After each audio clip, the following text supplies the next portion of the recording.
Baba është shtylla kryesore e familjes. Është shtylla e cila e mban në të gjitha dimenzionet familjen e tij.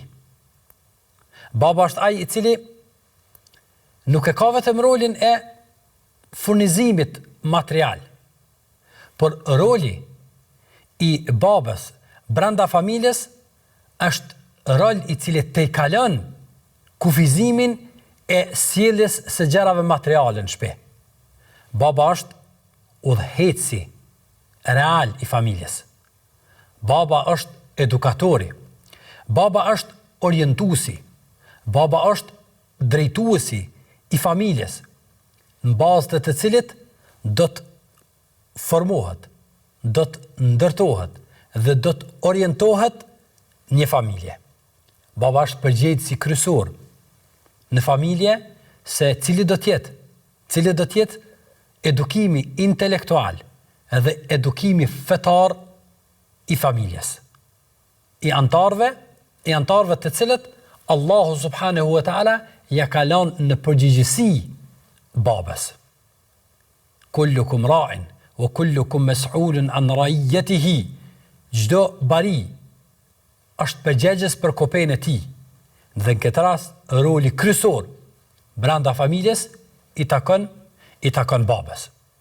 Kur po flasim për vendosjen e pozicioneve, po flasim për një vendosje të mrekullueshme me urtësinë e Allahut subhanahu wa taala. Nga sa Allahu xhalla shanuhu i ka lënë punë, përgjegjësi, obligime dhe detyra nënës, të cilat është e pamundur që ato të kryej baba. Dhe e kundërta, i ka lënë detyra dhe përgjegjësi dhe obligime babës, të cilat pothuajse është e pamundshme që të kryej nëna. Kjo është natyra cilën Allahu subhanahu wa taala i ka kriju njerëzit. Përpjekja që të ndrohen këto role, përpjekja që të përmbysen këto përgjegjësi dhe obligime, nuk sjell asgjë tjetër dhe nuk vjen nga askush tjetër përveç nga ata të cilët dojnë me eksperimentu me ligjet e Zotit. Dojnë me e zëvendësu me përpjekjet e tyre, sigurisht. Dojnë me e zëvendësu autoritetin suprem, Allahun subhanahu wa ta'ala.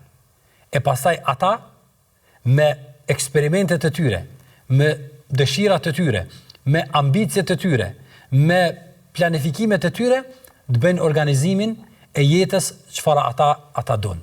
Sigurisht se kjo nuk është e re, kjo është përpjek dhe janë përpjekje të vazhdueshme të njerëzve në të kaluarën që të eksperimentojnë me eksperimentet e tilla.